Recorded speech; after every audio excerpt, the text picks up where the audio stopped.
நேச அருள் புரிந்து நெஞ்சில் வஞ்சம் கெட பேராது நெஞ்ச பெருங்கருணை பேராரே ஆறாமுதே அளவிலா பெம்மானே ஓராதார் உள்ளத்து ஒளிக்கும் ஒளியானே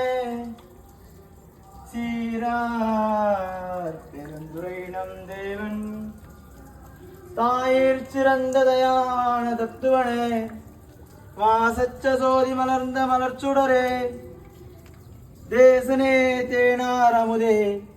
சிவபுரனே பாசமா பச்சரித்து பாரிக்கும் நாரியனே ஓ